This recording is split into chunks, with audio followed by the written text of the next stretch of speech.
قرآن کہتا ہے کن کے بارے میں؟ حضور کے غلاموں کے بارے میں، حضور کے صحابہ کے بارے میں، والذین معہ، اور جو ان کے ساتھی ہیں، ان کے ساتھ ہیں، اشداء علی الکفار، وہ کافروں پہ سخت ہیں، رحماء بینہم، اور آپس میں نرم۔ قرآن تو یہ کہتا ہے کہ ان کی سختی کفار کے لیے تھی، اور کفار کے کلیجے چیر کے رکھ دیا اور آگے بڑھ گئے، اور تاخت و تاراج کر کے رکھ دیا دنیا کی سپر طاقتوں کو، اسلام کے جھنڈے دنیا کے کونے کونے پہ گاڑ دیے کہ ان کے سینے میں وہ امڑتے ہوئے طوفان تھے جس کے آگے کوئی ٹھہر نہیں سکتا تھا۔ بدر کی کہانیاں دیکھیں، صرف 2 گھوڑے، 6 زرہیں، 8 تلواریں، اور جن کے پاس تلوار نہیں تھی کھجور کے ڈنڈے توڑ لیے، یہ اللہ کے مجاہد تھے، چلے تھے جنگ کرنے۔ کیا جذبوں کی فراوانی تھی، کیا دل آویز کہانیاں ہیں ان کی عزتوں، کیسے کھڑے ہوئے، کس شان سے کھڑے ہوئے۔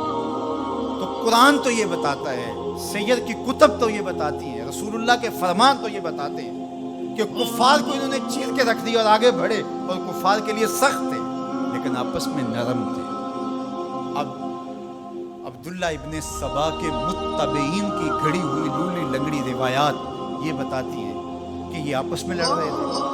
تو مجھے بتائیں، ہمارے نظریے کے لیے جو دلیل چاہیے وہ قرآن اور حدیث سے لیں گے یا عبداللہ ابن سبا کے متبعین کی گھڑی ہوئی روایات سے لیں گے؟ تو قرآن تو یہ بتاتا ہے رحماء بینہم، یہ آپس میں نرم دل تھے۔ باقی ایک باشعور معاشرے کے اندر اختلاف رائے ہو جانا وہ ایک الگ بات ہے، وہ میرا آپ سے ہو سکتا ہے، آپ کا میرے سے ہو سکتا ہے۔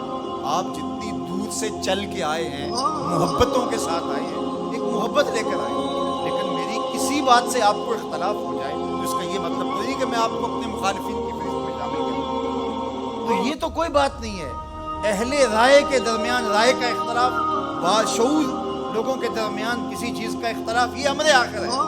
اختلاف آخر اور چیز ہے، مخالفت اور چیز ہے، رائے کا اختلاف اور چیز ہے، حسد بغض کینہ اور چیز ہے۔ تو قرآن نے جو بتایا ہے رحماء بینہم، یہ آپس میں نرم تھے، آپس میں بھی ان کی محبت تھی، اور اہل بیت کے ساتھ ان کا جو ربط و رشتہ تھا وہ عقیدت کا تھا، گہرا تھا، مضبوط تھا۔ یہ آپس میں ہر وقت جو تاریخی کہانیاں بتاتی ہیں کہ دستوں گریبان رہتے تھے، ایسا قطعاً نہیں ہے، بلکہ ان کی پیار کی کہانیاں ہیں۔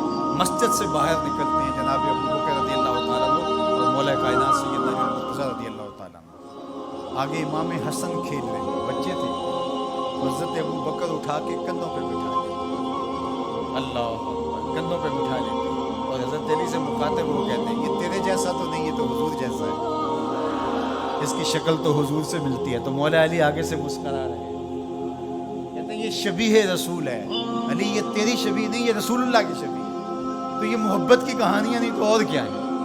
یہ الفت کا جہاں آباد نہیں ہے تو اور کیا ہے؟ ان کے دلوں کے اندر جو ایک دوسرے کے لیے محبت ہے۔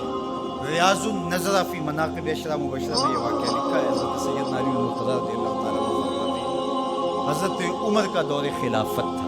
میں رات کو سویا تو خواب دیکھتا ہوں، خواب میں کیا دیکھا کہ مصلی پہ کھڑے ہیں مسجد نبوی میں حضور اور نماز پڑھ رہے ہیں۔ تو کہتے ہیں حضور نے 2 مخصوص صورتیں پڑھی، پھر حضور نے سلام پھیرا، تو سلام جب حضور پھیرتے تھے تو بہت جلد رخ پلٹ کے صحابہ کی طرف کرتے تھے۔ حضور جانتے تھے صحابہ میری زیارت کے لیے ترس گئے، کیونکہ اتنے لمحے بھی کب گزرتے تھے۔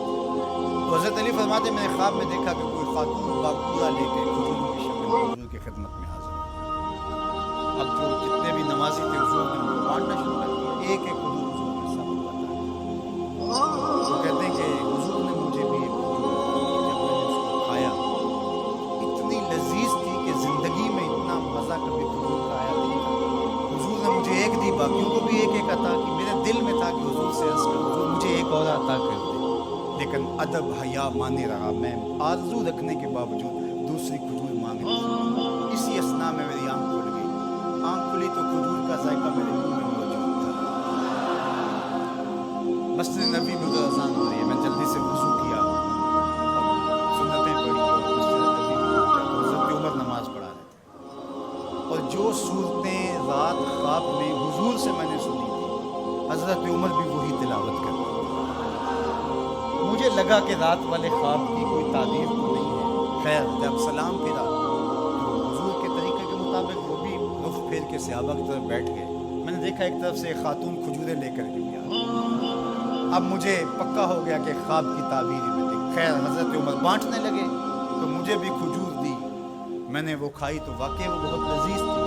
حضور سے تو مانگ نہیں سکا تھا, ادب حیا مانے رہا تھا, لیکن جناب عمر سے تو پتا نہ تھا.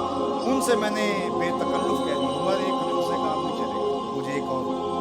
تو جناب عمر نے میری جانب مانا خیز نظروں سے دیکھا اور پھر مسکرا کے بولے, حضور نے دی تھی کہ میں بھی دوں. ان کی تو آپس میں دوستیوں کا تعلق تھا, ان کی تو محبتوں کے رشتے تھے, اور ہم ان کو آپس میں کھڑا کیا ہوا ہے. تو قرآن کہتا ہے روحا ماؤ بین. آپ کے عقیدے کی بنیاد کیا ہونی چاہیے صحابہ اور اہل بیت کے بارے میں؟ قرآن کس نص سے روحا ماؤ بین.